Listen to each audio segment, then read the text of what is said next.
unofficially are valued at, I think, something in the region of $5 billion. So I'd like you to welcome onto the stage, and keep thinking about the unicorns thing, Nikolay Storonsky, who is the founder and CEO of Revolut. And he's going to be talking to Michael Stothard, who's the editor of Sifted. Please welcome him to the stage with a round of applause. Thank you.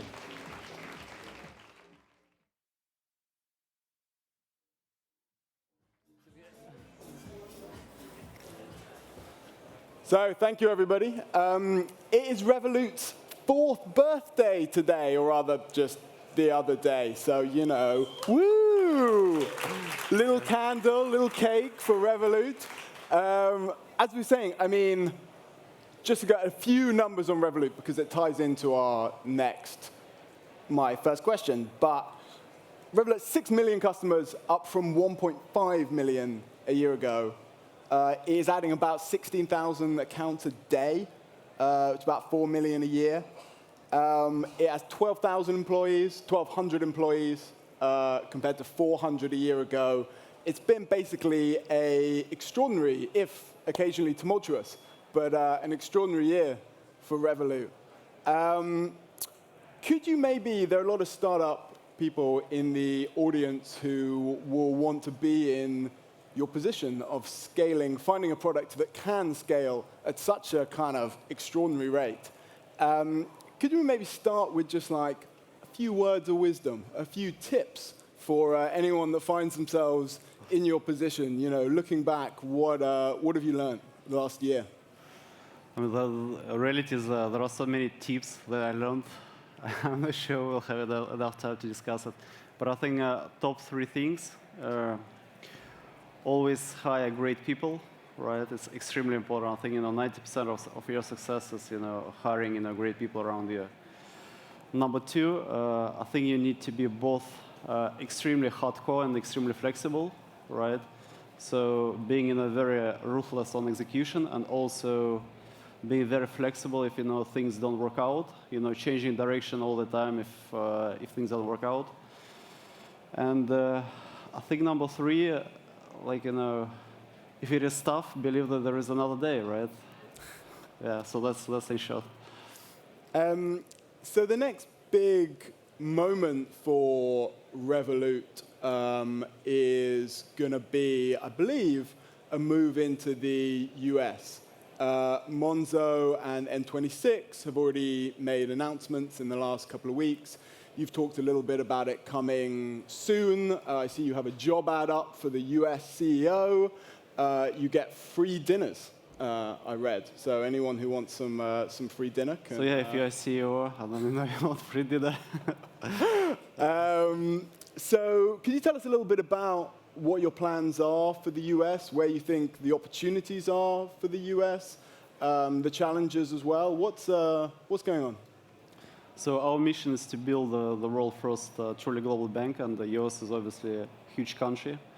So we're working on the US already for almost 2 years, and then hopefully we will launch very soon. So we're already doing beta testing with first 100 customers there, and then the plan to roll it out as soon as possible, as soon as beta testing is completed. And when as soon as possible? When does that mean? I never commit, yes. And how does it work? Do you need a partner bank, or are you just going to go for it? So at the moment, yes, we have a partnership with one of the banks in the US. I was really struck when the whole Facebook Libra thing was happening about how they were painting this vision of this world where you could get your phone and you could tap it and you could pay for like a coffee.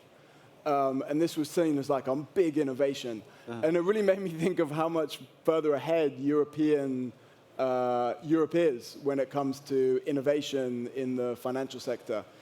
Is there something that, A, do you agree with that? And B, what can kind of European fintechs like yourself kind of teach the US and bring to the US market?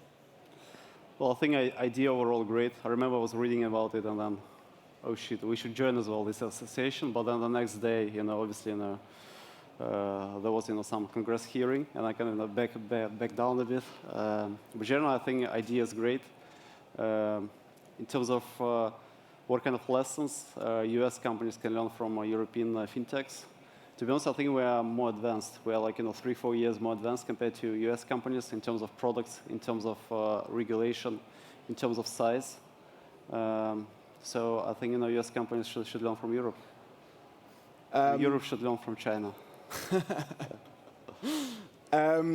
So are you going to be able to do everything in the US? Are you going to be able to, trade but also beep your card? And like specifically, what are you going to be able to do in the US? Obviously, initially we'll launch a core product, which is account plus payments plus cards. At later stage, we launch other products that we have: cryptocurrency, insurance, trading. So there's been a lot of talk about the last 6 months about the Revolut kind of culture, and there's that story in Wired and the Telegraph about kind of teething problems with the kind of massive scaling that you've been doing. When it comes to the US, I mean, if all goes right, presumably you're going to be scaling even more. It's a huge market. The kind of people the number of people you're going to have to hire. What kind of lessons have you learned over the last couple of years? And in terms of your plans, what do you plan to do differently, I suppose, in the next couple of years of extreme growth compared to the last few? Sure. Reality is when the company is only like 20, 50 employees, right? It's a very different company compared to 500 employees. Now we're like 1,200, 1,300 employees. Again, culture changes all the time. So each step that you do, your culture changes as well. I think it's a given, right? You don't need to kind of fight against it. And we obviously made mistakes in the past, right? But again, we're now a very different company today. And I think in a year time, as we scale, we'll be again a different company. So do you think the culture is going to be different in the US? Compared to, I mean, how is the culture going to be different, I suppose, is my question. No, I think culture will change, right? I think, culture, slowly, changes every day. And at scale, your culture will need to change again. It's just a function of your growth, to be honest here. Yeah.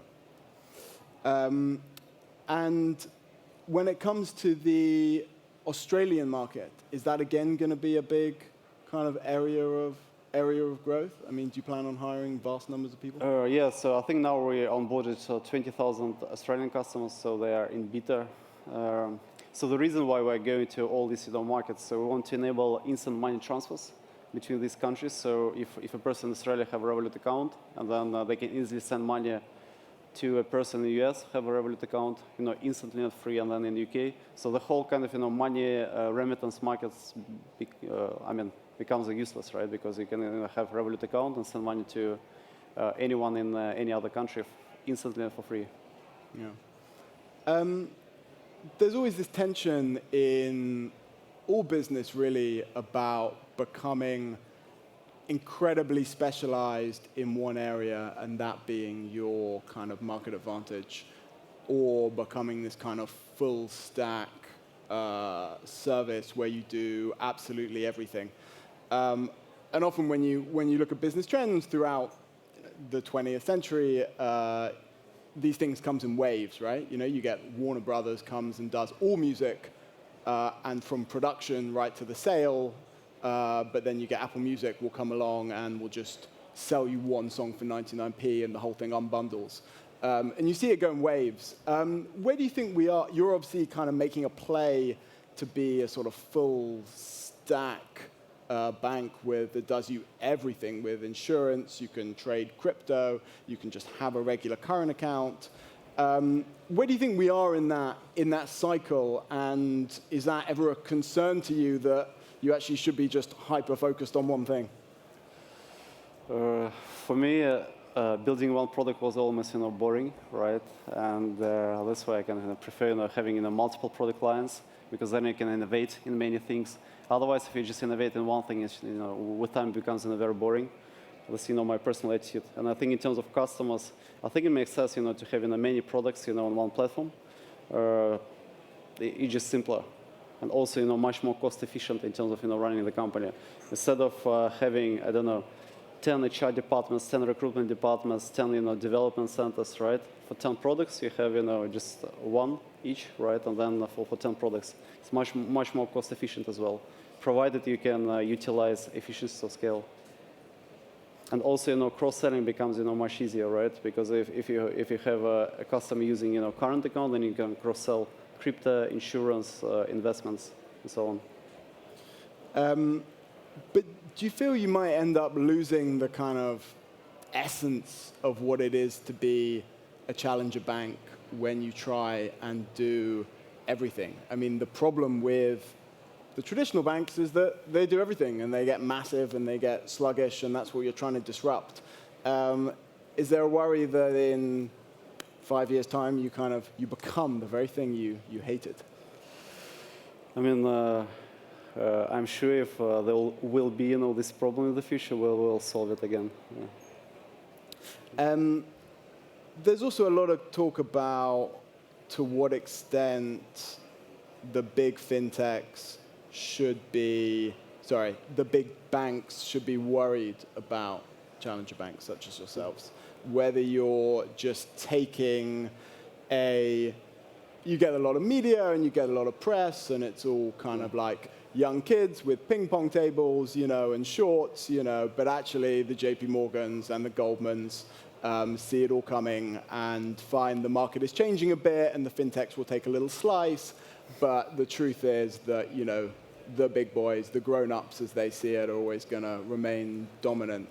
Where do you think about the pie's big enough for everyone, or are you eating the lunch of the big fintechs? I think we're eating just a bit. It's like we're so small compared to them, right? So I think yes, they might be a bit worried, but they still don't feel it. So I think yes, they might started assembling departments or big teams, starting building products that we build. But in terms of revenue, in terms of attention of the management, in terms of attention of their board, I think it's they're not really paying attention much to it. Should they be? I think so. Yeah, long term. Yeah. It's obviously a big moment. We just heard from Oak North, who got a massive fundraising with SoftBank. There is generally, this is a wonderful time for fintechs to be raising. Not only is there generally a lot of loose money around, but fintech is very hot.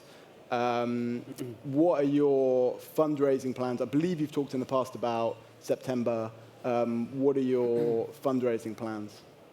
So I think for fundraising, you kind of never know, right? It's quite dynamic process, right? So you speak with investors, they come with term sheet, or they don't come with term sheet. So the plan was always to start looking at fundraising Q3, Q4. But whether we do it Q3, Q4, I don't know.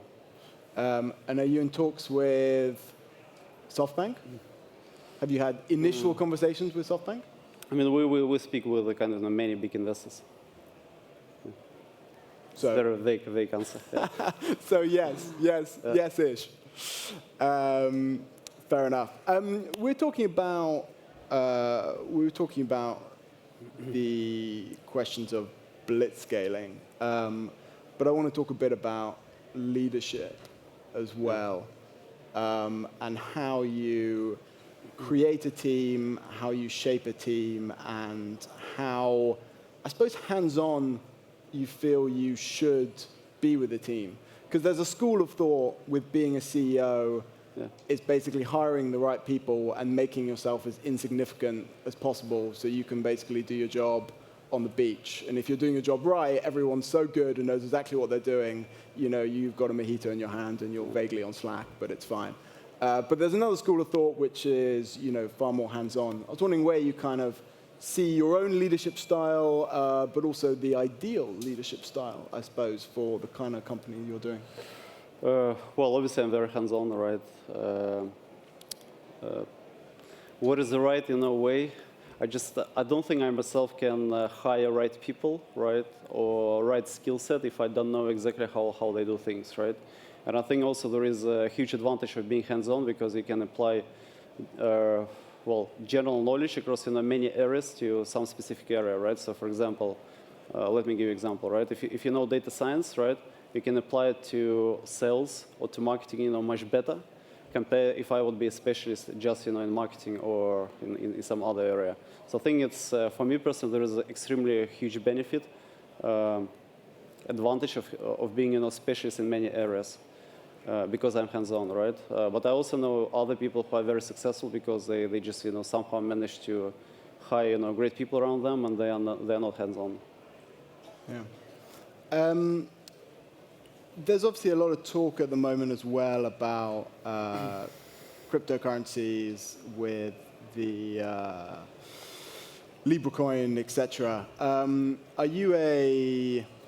What's your sort of take on cryptocurrencies? Obviously, you can trade them on your platform, and it's something you've been slightly more millennial, forward-looking, tech-savvy customer kind of wants that. But what's your kind of personal take on the future of cryptocurrencies and whether they really have a future? I think cryptocurrencies do have a future indeed. I think it will be just a quite slow process for regulators in many countries to kind of slowly permit and start regulating cryptocurrency, enable it in the mass market. I do think it's a huge value for society to enable cryptocurrency. However, cryptocurrencies also have risks associated with it. I think if we strike right balance between basically using technology, right, using cryptocurrency, and also through regulation, reducing risk of money laundering, terrorist financing, introduce customer protection, for those who use cryptocurrency, then we'll have best from both worlds. Yeah.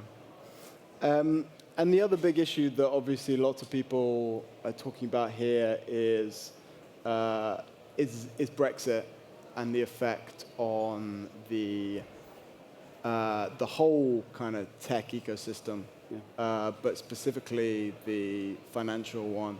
How are you kind of planning to deal with a no-deal Brexit or the kind of impact of Brexit? What are you worried about? How's it going to affect Revolut? Well, on one side, Brexit, if you plan anything, properly, it shouldn't affect you, right? So you have, your subsidiary in Europe, which has either e-money or banking license, and then you have the same in the UK. Then you change terms and conditions, and then technically it should all work fine, right? But in reality, there are, some uncertain risks as well. So it's hard for me to say, what kind of uncertain risks there are. Maybe, it will be, more difficult to kind of, bring talent to UK. Maybe it will be more difficult to raise money in UK. Maybe economy will slow down. There are, these things that we don't know for sure, right? So hard to say, unfortunately. Yeah. And when you look at the kind of broader European ecosystem, particularly for fintech, I mean, we've had this extraordinary 7-8 years in terms of how this ecosystem has developed. I mean, in terms of wider tech, we have about 30 billion invested VC money in European startups last year compared to 6 or 7 back in 2013. There's been a big step change. Fintech has been a driver. How do you see that developing from here on? Because it's still obviously so much smaller than the US and from China. But how do you see the kind of Europe pushing forward? Well, I hope we catch up US. I hope we catch up China. I think, because Europe, was, and it is, so fragmented, so many different languages, so many different countries. So for ecosystem to start being huge, right, you need to be unified, right? As a result, like, China, because it's so big, ecosystem there, grew, much faster. US, the same. I think Europe, we're, just starting going there with AD and Spotify, but I think, what time will catch them. Yeah. Fabulous. Okay, well, I think we're getting waved off. Okay. So thank you so much, and can we have a birthday round of applause for... Thank you. Thank you. Thank you very much. Thank you very much, Nikolay. Thank you.